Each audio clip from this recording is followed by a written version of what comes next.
일단 민수기가 여러분들 알지만 어떤 거니까 출애굽한 이스라엘 민족이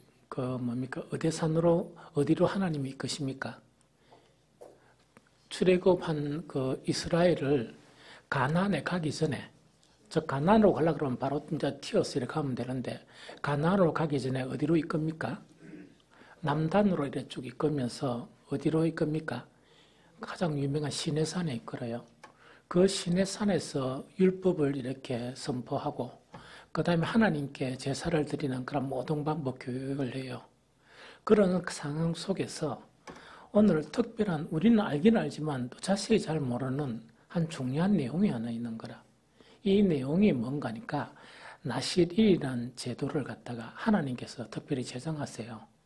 이 무슨 말인지 좀 알겠죠? 그러면 이 시내산 이후에 모든 하나님께 봉사하는 일은 누가 합니까? 누가 합니까? 어느 지파가 합니까? 레위 지파나 혹은 레위 지파 자체도 구별이 되죠. 성전이나 또는 성막, 이 주변 일하는 모든 일을 레위 지파가 하면 핵심적으로 제사를 지내는 일은 또 누가 합니까? 아론의 그런 자손.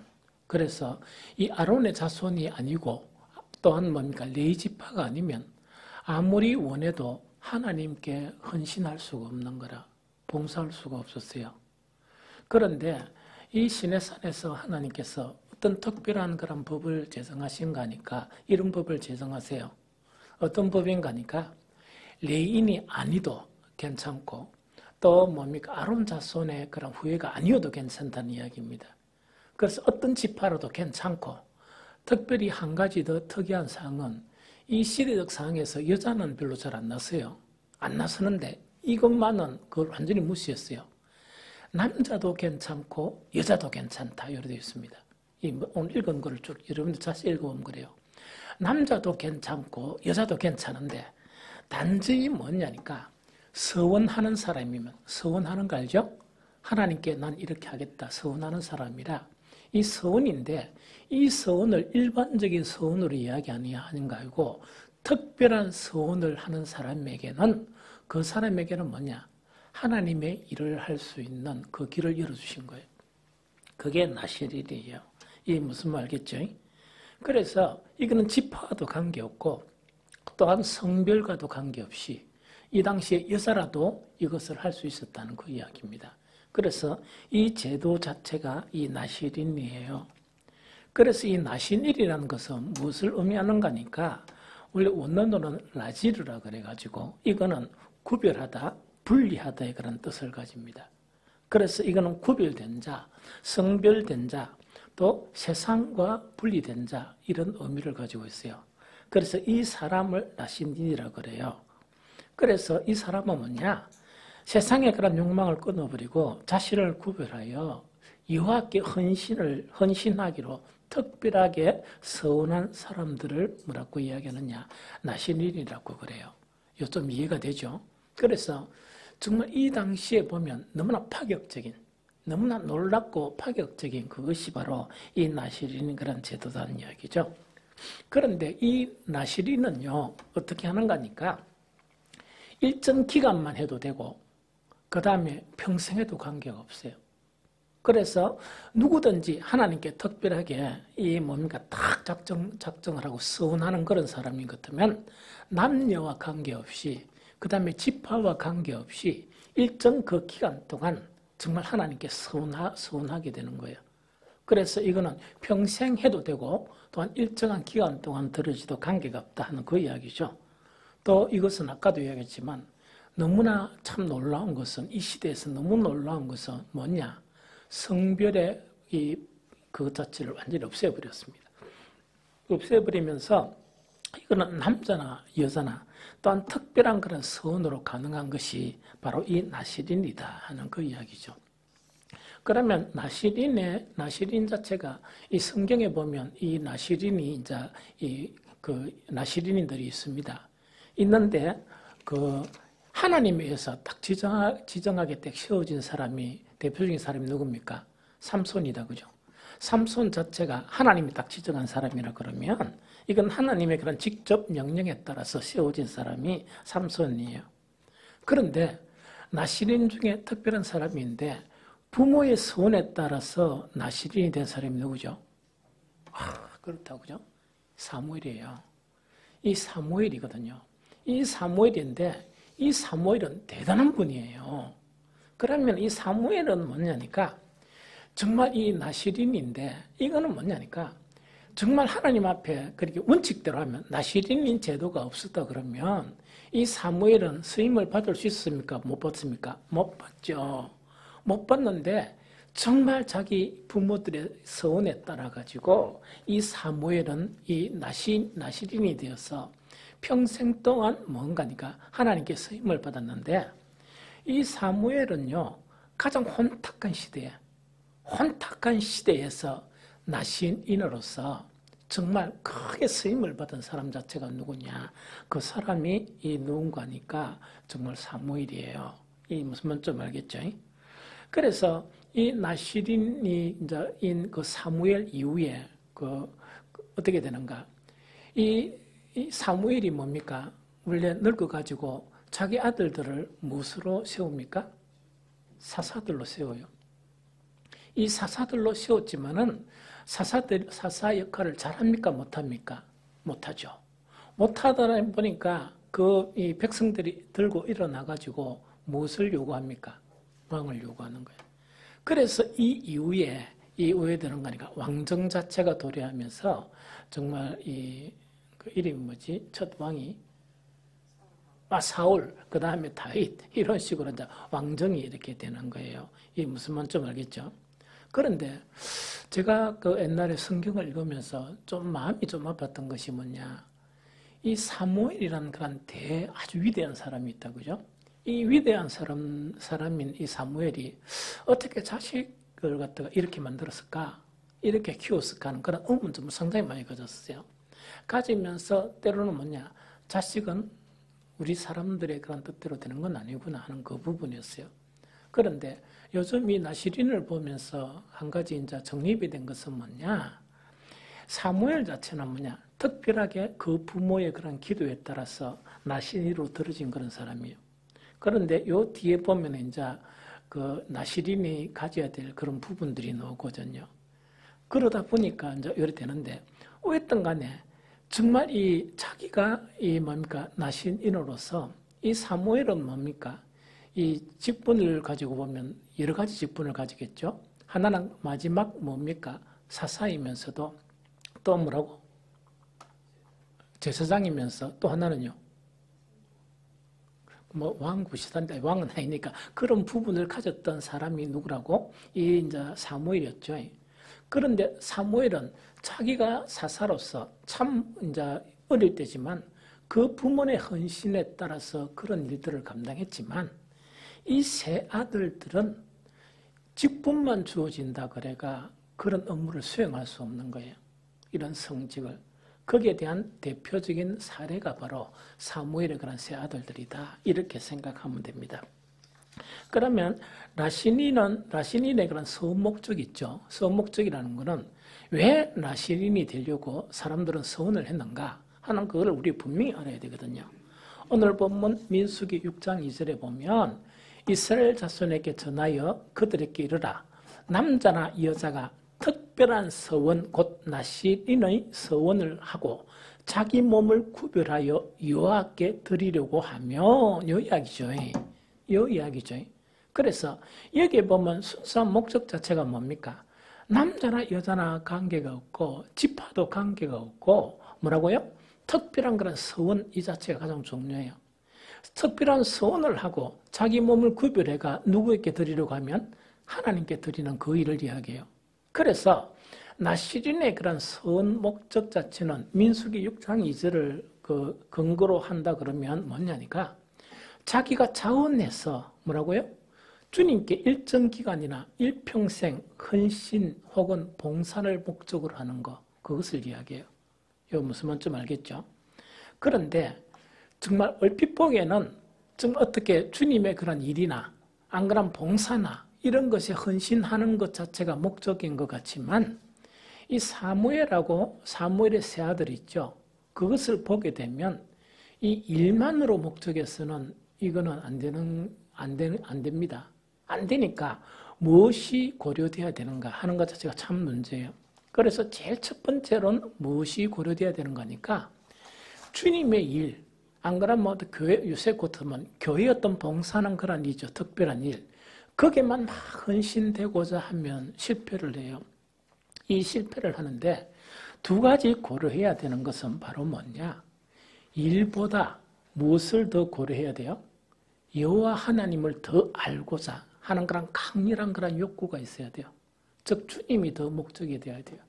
그래서 신약 같으면 뭘 이야기합니까? 내가 하고자 하는 자원에서 하고자 하는 그 일 있죠. 일도 참 중요하지만 사실은 성경의 그런 모든 사례들을 보면 일은 별로 중요하지 않아요. 일도 중요하지만 반드시 그게 받침이 되어야 될 게 뭐냐? 하나님과의 관계가 온전한 관계가 형성되지 않고 일이 되면 이거는 실패한 그런 경우에 해당된다는 이야기죠. 그래서 일평생이나 혹은 뭔가 일정 기간 동안 헌신하거나 봉사하는 어떤 영역에 대해서 그것도 매우 중요하지만 여호와 하나님을 보다 더 알고자 하는 그런 강렬한 그런 욕구 있죠. 이것이 뒷받침이 되어야 한다는 이야기죠. 그래서 그 일에 대한 열정보다 누구에 대한 열정이 더 강해야 한다? 하나님에 대한 열정이 더 강해야 된다. 이래야 이 나실인으로서 정말 온전한 목적을 이룰 수 있다는 그 이야기고, 그 다음에 두 번째 고려해야 될 것은 뭘 고려해야 되느냐? 하나님의 임재를 인식할 수 있기를 간절히 앙망하고, 그랬겠네요. 요새 계속 임재에 대한 부분을 이야기하다, 그죠? 하나님이 나와 함께 동행하고 또 하나님이 나와 함께 계시는 것 자체를 간절히 소망하는 거예요. 이것을 소망하고 또 순간순간 주님과의 그런 깊이 있는 교제 있죠. 이것을 앙망하는 것이 뒷받침되어야 돼요. 이래야 무엇의 온전한 목적을 이루느냐? 성경에 나타난 나실인의 그런 목적 있죠. 이것을 온전히 이룰 수가 있다 하는 그 부분이에요. 참 중요합니다. 그런데 이것을 알라 그러면 이제 정말 이 민수기 6장 1절에서 7절에서 뭐냐? 나실인의 의무사항이 있어요. 나실인의 의무사항. 의무사항 세 가지가 있죠. 이거는 이 나실인의 의무사항은 뭐냐? 반드시 장로고시 치면 거의 한 80% 이상이 이 시험 문제가 나와요. 주관식으로. 이 무슨 말겠죠? 그래서 거의 이 문제를 낸 것 같아요. 그만큼 중요하니까, 그죠? 그래서 나시인의 의무사항 자체가 신명기 6장 1절에서 7절까지 이렇게 규정이 되어 있습니다. 이걸 살펴보는 것이 아주 중요해요. 이게 무슨 말겠죠? 제일 첫 번째로 무엇을 멀리해야 된다? 포도주와 독주를 멀리해야 돼요. 포도주와 독주를 멀리해야 된다 하는 그 이야기입니다. 그러면 민수기 다시 한번 읽어봅니다. 민수기 6장 3절 4절을 다시 읽어봅니다. 민수기 6장 3절 4절 다시 한번 읽어봅니다. 시작. 포도주와 독주를 멀리하며 포도주로 된 초나 독주로 된 초를 마시지 말며 포도즙도 마시지 말며 생포도나 금포도도 먹지 말지니 자기 몸을 구별하는 모든 날 동안에는 포도나무 솟아는 신화 껍질이라도 먹지 말지며 이렇게 되어 있습니다.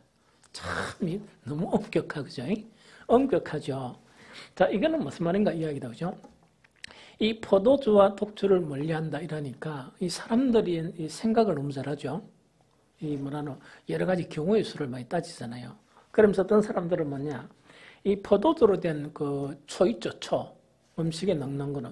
이거는 포도주가 아니고 식초잖아. 애가 먹게 되죠. 하나님이 그걸 아시는가 봐. 그것까지 다 금지해 버리는 거예요. 그런데 이것뿐만 아니고 요새 뭡니까? 포도즙 넣어줘, 즙 넣으면 뭐냐니까. 이거는 포도주 아니야. 포도즙에 먹어봐, 근사니, 먹어봐, 모집살 이런다, 그죠? 포도즙은 그 포도주는 아니에요. 아니지만은, 여기에서 규정하는 것은 뭐냐? 포도주가 아니라도 포도즙조차 가까이 하지 말라는 그 이야기입니다. 그리고 또 한 가지는 더 이상한 게 뭐냐? 생포도는, 포도 있죠, 포도 과일 있다고, 그죠? 그거는 포도잖아. 포도주가 있잖아. 뿐만 아니고 금포도 있죠. 금포도 얼마나 맛있나, 그죠? 아무런 문제가 되지 않잖아요. 그런데 하나님께서 규정하신 것은 그조차 먹지 말고, 특히 그런 일은 없겠지만 포도나무 껍질도 먹지 말고 포도나무 뿌리도 먹지 마라. 무조건 규정을 한 거예요. 참 너무 이렇게 억수로 강하게 그런 규정을 한다, 그죠? 그런데 여기서 포도주와 그런 독주의 그런 의미를 알아야 돼요. 이 의미를 알아야 되거든요. 이 의미 자체가 무엇을 의미하는가 하는 그 이야기입니다. 포도주와 독주 자체는 왜 금지하는가? 아까 뭐라고 얘기했는가 하니까 하나님의 일을 한다고 그랬죠? 하나님의 일을 하는데 두 가지 반드시 따라야 될 것이 있다. 제가 분명히 이야기했죠. 그게 뭡니까? 여호와 하나님을 더 깊이, 더 많이 알고자 하는 강렬한 그런 욕구. 또한 두 번째, 하나님의 임재를 인식할 수 있기를 앙망하고 순간순간 주님과 깊이 있는 교제를 간절히 소망하는 이 두 가지가 있어야 된다 그랬죠. 이 두 가지가 없으면 이거는 뭐냐, 일로만 가지고 주님 앞에 헌신을 이렇게 서원하는 거 있죠. 그건 아무런 의미 없습니다. 그 의미는 뭐와 같다? 마치 뭐와 같다? 사무엘의 아들들이라 그래가지고 사사로 세워진 것이나 똑같다 하는 그 이야기입니다. 이 무슨 말인지 좀 알겠죠? 그럼 여기서 포도주와 독주에서 영적인 그런 부분에서 성경에서 이야기하는 것은 뭐냐? 이 이야기입니다. 포도주와 독주 자체는 무엇을 둔하게 만든다? 생각과 마음을 둔하게 만드는 거예요. 생각과 마음을 둔하게 만드는 거예요. 생각과 마음을 둔하게 만드는 것 중에서 가장 대표적인 것이 술이라는 이야기입니다. 술이고 또 이스라엘에서는 가장 이게 가까이 할 수 있는 그런 포도주다는 그 이야기다, 그죠? 자, 그러면 이것이 무슨 말인가 하니까 이런 이야기죠. 하나님의 일을 하는 사람은 하나님과 그럼 민감해야 됩니까? 민감 안 해야 됩니까? 아주 예민하고 민감해야 되죠. 맞죠? 그럼 예민하고 민감하다는 것은 모든 마음 자체가 이렇게 예민하고 민감한 상태에서 하나님의 미세한 음성을 들어야 되고 일을 하는 순간순간에도 하나님께 딱 민감해가지고 내가 하는 일이 정말 이렇게 불길한 일이냐, 이것이 참 하나님의 그런 목적이냐, 안 그러면 인간의 그런 어떤 의도가 포함되지 않냐, 그런 부분에 민감해야 된다는 이야기라. 그런데 민감해야 될 사람 자체가 이 포도주와 독주는 뭐냐, 마음을 이렇게 둔하게 만들어버려요. 마음을 둔하게 만들다 보니까 영적으로 이 민감해서 하나님의 그런 계시나 또 영적인 귀가 민감해서 하나님의 음성을 듣는 것이나 또 하나님을 느끼는 그 부분에서 오해됩니까? 그것을 들을 수 있습니까? 들을 수 없습니까? 들을 수 없어요. 그거 지금 이야기하는 거예요. 그거 지금 이야기하는 거예요. 그것의 대표적인 것이 뭐라고요? 포도주와 독주, 술에 대한 그런 부분이다 하는 그 이야기거든요. 그래서 보통 사람들이 뭐냐니까 이런 나시린 경우가 이제 구약에 있었지만 신약에도 꼭 나시린이 아니지만 주님 앞에 헌신을 다짐한다 그러면 그것도 나시린의 개념이에요. 그것도 나시린의 개념이라. 이런 개념인데 하나님의 이런 민감한 영적인 그런 모든 일을 감당하면서 마음이 둔해져 버린다. 또 마음 자체가 오게 된다고요? 이 너무나 둔해가지고 하나님으로부터 오는 그런 모든 거 있죠. 그것 자체가 수용되고 그것을 받아들이는 것 자체가 둔해져 버린다 그러면 안 되죠. 그것을 방지하는 목적이에요. 이게 무슨 말이겠죠? 그래서 그 대표적인 것이 뭐라고? 술이다 하는 그거 지금 이야기하는 거예요. 그 다음에 또 이게 또 똑같아, 그죠? 하나님을 이렇게 더 많이 알고 싶다 그러면 왜 됩니까? 정말 그 마음이 분명하고 예민한 그런 마음을 가지고 성경을 읽어야 되겠죠. 읽고 또 뭘 해야 됩니까? 이 하나님에 대한 그런 부분을 이렇게 알아가야 되잖아요. 그런데 마음 자체가 좀 둔해져 버린 거예요, 생각이. 이 둔해져 버리다 보면 성경을 읽으나마나 설교를 들으나마나 이렇게 되어버린다는 얘기예요. 그래서 그 마음을 둔하게 하는 대표적인 것이 뭐라고? 술이다 하는 그거 지금 이야기예요. 그러면 비슷한 이야기인데 하나님의 말씀을 묵상하잖아요. 묵상하고 주님과 영적인 그런 교제를 하잖아요.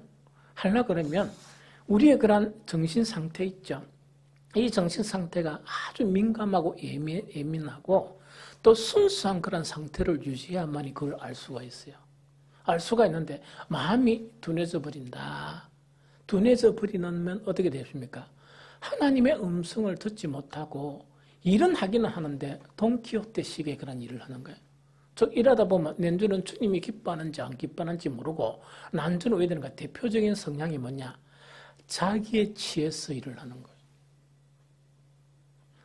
우리의 모든 교회에서 하는 일은 누구를 기쁘시게 하는 일이라? 주님이 받으셔야 되고 주님이 기쁘시게 해야 되죠. 그런데 마음이 둔해져 버리면 왜 됩니까? 자기의 취향갑니까? 자기 만족. 그게 이래 돼버려요. 이거는 뭔가 마음이 둔한 그런 상태의 대표적이에요. 그래서 구약 이 시대에서 지금 오늘날 시대처럼 막 복잡하고 이렇지 않기 때문에 이 당시에 마음을 둔하게 하는 아주 중요한 것이 뭐라 말입니까? 술과 포도주다는 이야기죠. 이 무슨 말이겠죠? 그래서 주님 일하면서 밤새도록 술과 독주를 마시다가 아침에 어렁어렁 해가지고 와서 일어날 수 있지. 일어날 수 있는데 어떻게 마음이 둔해져 버린 그런 상태에서 이런 일을 할 수 있느냐 하는 그 이야기입니다. 참 이 중요한 그런 부분이에요. 두 번째 뭔가니까 무엇을 머리에 대지 말라? 삭도. 머리 깎지 말라는 이야기입니다. 이 삭도를 머리에 대서는 안 된다 하는 그 이야기다. 그죠?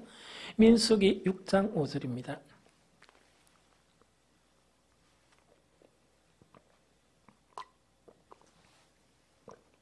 민수기 6장 5절 우리 같이 읽습니다. 자, 시작. 그 서원을 하고 구별하는 모든 날 동안은 삭도를 절대로 그의 머리에 대지 말 것이라. 자기 몸을 구별하여 여호와께 드리는 날이 차기까지 그는 거룩한 적 그의 머리털을 길게 자라게 할 것이며 이 이야기입니다. 그런데 성경에는 여러 가지 이 삼손이나 이런 사례는 나와 있지만 성경에서 구체적으로 뭐 은유적으로나 이런 부분에서 이 삭도를 머리에 대어서는 안 된다 하는 이 내용을 찾아내기가 좀 힘들어요. 이 찾아내기가 힘드는데 이 의미에 여러 가지 학자들의 그런 개념이 있죠. 이 개념 자체를 이렇게 한 세 가지 이렇게 우리가 나눴으면 좋겠다 하는 생각이 듭니다. 이 삭도를 왜 머리를 깎지 말려 하니까 이 머리털은 이 생명의 고상한 힘, 또 하나님의 주권을 상징하는 것으로 자신을 주장하는 자가 세상 권력이 아니라 오직 하나님이시다는 것을 상징하는 그런 의미이다 하는 그 의미예요. 그럼 요거는 다시 이야기, 오늘날 해석하면 이야기다, 그죠? 그 당시에 이제 이 머리를 자르지 말라는 이야기라. 이 삼손도 마찬가지죠. 그러면 이것은 현대적인 의미는 어떤 의미인가니까 이 머리털 자체, 이거는 하나님의 그런 주권을 상징하는 거예요. 이 주권을 상징하고 이 머리털을 잘라버린다는 것은 뭡니까? 하나님의 주권 자체의 그런 주권 자체를 부인하는 그거를 이야기합니다. 주님의 모든 일들은 하나님의 능력으로 합니까? 사람의 능력으로 합니까? 하나님의 능력으로 하죠. 머리털은 무엇을 의미하는가니까 내가 이 나실인으로서 하나님의 그런 모든 일을 할 때는 세상의 힘이나 세상의 권력이나 또 세상의 방법들을 하나도 사용하지 아니하고 오로지 어디서부터 오는 능력을 의지한다고? 하나님으로부터 오는 능력만 의지해서 일을 감당한다 하는 그런 의미예요. 이 상징 자체가 바로 뭘 의미하는가? 삭도를 머리에 대어서는 안 된다는 그 부분이죠. 이 무슨 말인지 알겠죠? 그래서 오늘날 만약에 이 헌신을 하려고 그러면 머리도 안 자르고 투수로 일을 하라는 개념은 아니에요. 뭐 단정히 하든 그거는 관계없지만 정신적인 부분 자체는 정말 영적인 부분 자체는 뭐냐? 내가 주님의 일을 하면서 무엇을 사용하지 않는다? 세상적인 방법, 세상적인 힘, 또 세상적인 그런 여러 가지 것들을 사용하지 않고 오로지 누구에게부터 오는 하나님에게로부터는 그런 능력만 의지해서 내가 이 일을 수행한다 하는 그 의미가 바로 삭도를 머리에 대지 않는다 하는 그 의미를 이야기합니다. 이 무슨 말인지 좀 알겠죠? 그 다음에 두 번째 한 학자가 이걸 잘 이제 해석을 해놓은 거는 뭘 해석했느냐? 생명의 주권자이신 하나님께 대한 복종과 경외를 나타내는 것이다. 즉 이거는 뭐냐? 이걸 이야기합니다. 내가 하나님의 일을 하는 사람으로서 그 자기의 머리를 자르지 않는다는 것은 무엇을 의미하는 거니까 머리만 계속 기른다는 그 의미가 아니고 뭐라고요? 생명의 주권자이신 하나님께 대한 복종, 또 하나님을 두려워한다 하는 그런 의미를 나타내는 것. 누구에게? 사람에게서나 하나님에게 나타내는 그 자체가 바로 삭도를 머리에 대지 아니한다 하는 그것의 그런 영적인 의미를 이야기합니다. 그 다음에 세 번째 뭐냐니까 이분들이 머리를 자르지 아니하는 것 있죠. 이 자르는 것은 뭐냐? 내가 서운한 사람이다. 누구에게? 하나님께 서운한 사람이니까 나를 방해하지 말라 하는 공개적으로 나타내는 징표가 바로 무엇이라고요? 이거는 이 머리를 자르지 아니한 이것을 의미한다 하는 그 이야기죠. 그래서 이 의미 자체는 아주 참 중요한 의미이기도 하고 너무나 해석을 잘한 그런 의미다 하는 그런 생각이 들어요. 그러면 우리가 어떤 나신인으로서 만약에 주님 앞에 서원을 하죠. 일정한 기간이나 또한 일평생 어떤 일들을 위해서 서원을 할 때 이 세 가지 자체는 우리에게 가장 중요한 의미를 주는 것처럼 보여요. 제일 첫 번째로 뭡니까? 내가 이 일을 수행할 동안에 오직 누구로부터 오는 힘만 의지한다? 하나님의 능력만 의지한다 하는 그 자체 아주 중요한 답입니다. 그것뿐만 아니고 나는 오로지 누구에게만 복종한다?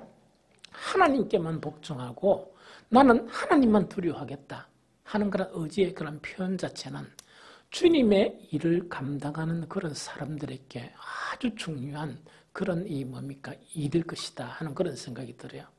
왜냐니까 우리가 이 교회 일이나 복음의 일을 하게 되면 여러 가지 방해나 또 여러 가지 어려운 일이나 이런 일들이 많이 생기게 되거든요.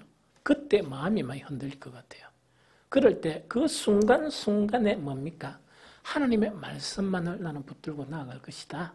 또 그것뿐만 아니고 내가 두려워한 것은 이 세상의 힘이 아니고 하나님만이 나의 두려움이시다 하는 그것 자체를 의지로 표명하는 거 있죠. 그것도 행위로 표명하는 그것이 삭도를 머리에 대지 않는 그것을 의미하고 그 다음에 세 번째 뭐냐니까 이것도 아주 중요하다고 봐요. 나는 선한 사람이다 하는 요거 있죠. 이걸 공개적으로 드러내는 것은 매우 중요하다고 봐요. 옛날에 목회하기 전에 평신도로서 그 제자 양육하고 막 이렇게 한 적이 있었거든요. 그래서 사실은 너무 힘들었어요. 너무 힘들었다는 것은 뭐냐? 직장 생활하기가 너무너무 힘들었어요. 그래서 그 직장 생활 그것도 공채로 들어가 얼마 안 있어가지고 한계를 깨닫고 내가 사표를 썼습니다. 그 사표를 그때 엄청 직장 구하기 힘들었거든요. 그래서 사표를 써가지고 바로 제출을 안 하고 그걸 봉투에 딱 넣어가지고 서랍 안에 딱 넣어놨어요. 넣어놨고 어떻게 했는가 하니까 만약에 이 일을 방해받을 경우에는 내가 너무 100% 하나님 은혜로 들어왔지만 또 앞으로 직장 구하기가 너무 힘들고 또 내 그때 상황이 너무나 가난한 그런 상황이지만 언제든지 회사는 떠날 수 있다 하는 그런 각오로 이 사표를 써가 딱 놔둬놨습니다. 이래 딱 넣어놨거든요. 그래가지고 버틴 기간이 3년 몇 개월을 붙었어요. 이 3년 몇 개월을 붙었거든요. 그러면서 뭐냐니까 계속적으로 표명하는 것이 바로 뭐냐니까 나는 크리스찬인데 특별한 크리스찬이다. 그 다음에 많은 사람들은 그때 이제 관리직이었기 때문에 저녁 6시가 퇴근 시간이었는데 보통 부장이나 이런 사람들이 몇 시에 오느냐? 낮에는 안 보이다가 다시 대 모아요. 다시 대 모아가지고 한 8시까지 앉아있어요. 그러면 가정도 그걸 앉아있고 다 그래 앉아있어요. 그래 퇴근하는 거라. 그래서 나는 무조건 그 퇴근 시간은 정확하게 지켜야 된다 해가지고 6시 땡 하면 먼저 갑니다 하고 나왔어요. 계속 그 일을 했거든요. 계속 그렇게 했었어요. 그렇게 하다 보니까 그 시간 동안 거의 한 4년 동안 얼마나 힘들고 얼마나 힘들었겠어요. 그러나 공개적으로 계속 이렇게 이야기한 거라. 그런데 마지막에 내가 도저히 견디지를 못했다는 건 뭐냐? 차도 없이 차원까지 출퇴근하는 시간이 5시간이에요. 버스 타고 시외버스 타고 또 버스 타고 버스 타고 시외버스 타고 회사 버스 타고 걸어가는 시간이 또 한 30분 걸어가고 막 이랬거든요. 그래가지고 아이들 청년들 제자 양육하고 막 그걸 한 거예요. 그러니까 얼마나 힘들었겠어요.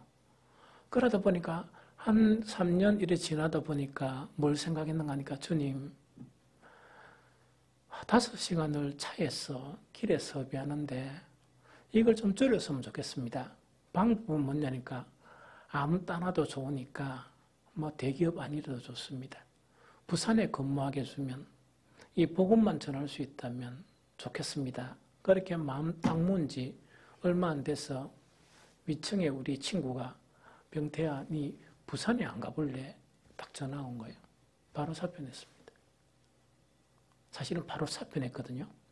그런데 그 사표가 수리가 안 돼가 본부장까지 올라갔는데 4급 사원 사표 내는데 본부장이 면담하는 경우는 없었어요. 그 당시에는.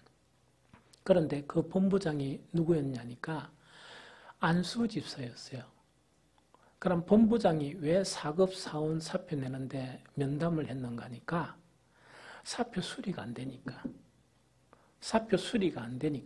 우리 가장이 부장한테 원래 부장이 째뿌리고 휴가 일주일 갔다 왔나 일주일 또 갔다 오고 또 사표 냈단 말이.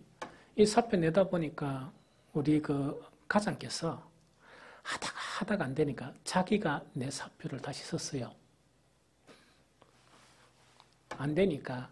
그래서 그 내용 자체가 정확하게는 모르지만 본부장이 면담한 거는 뭐냐. 저는 그렇게 그 가장이 교회 안 다녀요. 그 주님의 사역을 감당하기 위해서.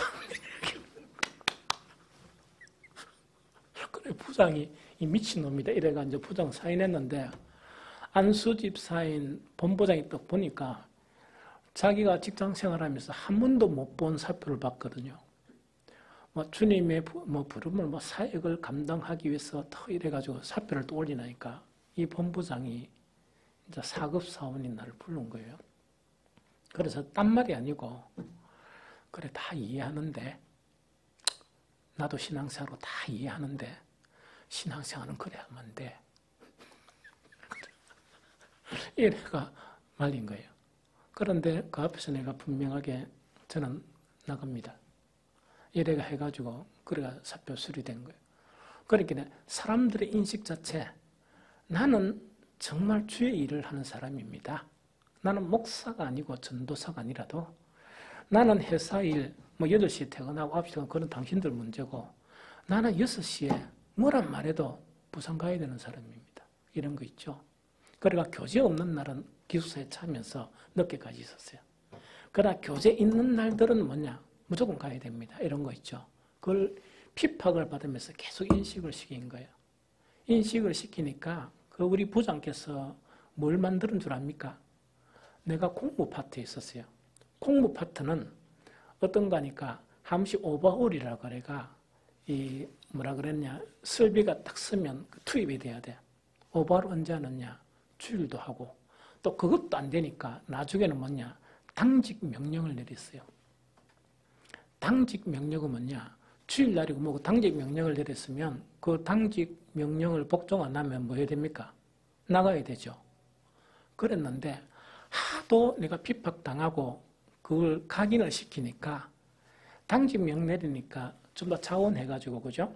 내한테 토와가지고 그 설날이나 추석 때 당직 하루에 주일날 3번 해줄게. 이런 사람들이 나타나기 시작한 거야. 그래서 주일날 한 번도 안 가고 한 번도 안 갔어요. 안 가고 그 친구들 다 이제 내 대신 당직 써주고 단지 언제 내가 당직 다도 맡았느냐 명절날 내가 도맡아가지고 그때는 뭐 하거든요? 성경책 딱 가져가가지고 당직하면서 성경 읽는 날로. 그래가지고 하다 보니까 1년 동안 한 번도 주일 회사 안 가고 그렇게 버틴 거예요. 예, 무슨 말인지 좀 알겠죠? 그래서 이게 이제 뭐냐니까 이 세 번째 있죠. 하나님의 일을 작정한 그런 사람은 물론 내같이 하는 것도 한 방법이겠지만 그렇게까지 요새 누가 할 수 있겠습니까? 그런데 이거는 머리를 자르지 않는다는 것은 서원하였다. 난 하나님으로부터 부름을 받았다. 그 부름을 받은 그 사람임을 뭐라고요? 공개적으로 나타내 보이는 그것을 의미해요. 그래서 이거는 뭐냐? 그 직임을 수행하는데 고난 가운데서도 피할 길이 하나님께서 피할 길을 내시는데 아주 도움이 돼요. 그래서 이 세 가지 자체가 삭도를 머리에 대지 않는 그 부분이지 단지 머리만 기른다 해서 그런 의미는 아니다 하는 그 이야기죠. 세 번째는 이게 더 중요해요. 더 중요한데 이거는 무엇을 만지지 말라? 시체 만지지 말라는 얘기예요. 성경 읽고 그 내용을 봐야 돼요. 민수기 6장 6절 7절 얼마나 엄격한가 한번 봅시다. 민수기 6장 6절 7절 우리 같이 읽어봅니다. 시작. 자기 몸을 구별하여 여호와께 드리는 모든 날 동안은 시체를 가까이 하지 말 것이요 그의 부모 형제 자매가 죽은 때라도 그로 말미암아 몸을 더럽히지 말 것이니 이는 자기의 몸을 구별하여 하나님께 드리는 표가 그의 머리에 있습니다. 이렇게 되어 있습니다. 자, 이 나실인에 대해서 하나님께서 규정하는 것이 아까 포도주와 독주를 멀리하는데 심지어 뭐까지요? 포도나무 뿌리도 먹지 말고 껍질도 먹지 마라. 아주 철저해요. 여기서 시체를 가까이 하지 않은 것도 아주 철저하게 이렇게 규정하고 있습니다. 어떻게 규정한다고요? 일반 시체를 가까이 안 하는 것은 괜찮지만 뭐 할 때? 그의 부모, 형제, 자매가 죽은 때라도 그로 말미암아 뭐라고요? 몸을 더럽히지 말라. 왜? 하나님께 이제 그 쓰임을 받는 그런 자니까 그것까지 하지 말라 이야기입니다. 그럼 여기도 이제 시체를 가까이 하지 말라는데 대체 시체의 의미가 뭐냐? 아까 포도주나 삭도를 머리에 대지 않는 것이나 또 여기서 시체를 가까이 안 한다는 것은 뭘 의미하느냐 이야기입니다. 성경에서 이 죽은 시신 있죠? 죽은 시신은 어떤 개념인가 하니까 오염되고 불길한 것에 대한 상징이 시체예요. 이 무슨 말인지 좀 알겠죠? 다시 이야기합니다. 죽은 시신은 오염되고 불길한 것에 대한 상징 자체가 시신을 의미해요. 이해됩니까? 그래서 만약에 나신인으로 하나님께 특별한 서원을 하고 들어지려 그러면 모든 죄악과 더러운 것으로부터 자신을 뭘 해야 된다? 거룩하게 해야 된다는 이야기죠. 거룩하게 구별을 해야 된다 하는 이 세 가지 조건 자체가 나실인은 자원을 할 수가 있고 나실인은 남자가 아닌 여자라도 가능하고 그 기간도 자기가 마음대로 설정할 수 있는 그런 것이 나실인이지만 나실인으로서 하나님께 드려지고자 할 때는 이 세 가지가 여호와 하나님께서 이 구별하여 규정된 그런 내용이에요. 이 무슨 말인지 좀 알겠죠? 그게 나실인이에요. 어쨌든 간에 이 나실인 제도가 그 오늘날에 어떤 의미를 줄까 하는 것을 참 많이 생각을 했었어요. 그래서 이 나실인은 명절 되기 전에 주님께서 이 말씀을 주신 거예요, 사실은. 그러면서 계속 이 묵상하고 이래도 이 나실인 제도가 그 주는 오늘날의 교훈이 뭘까? 이걸 생각했는데 걷잡을 수 없는 여러 가지 생각들이 있지만 한 가지 분명한 것은 이것이다 하는 생각이 들어요. 오늘날 이 교회 정말 이 거의 죽어가는 이 교회 있죠? 영적인 의미를 이야기합니다.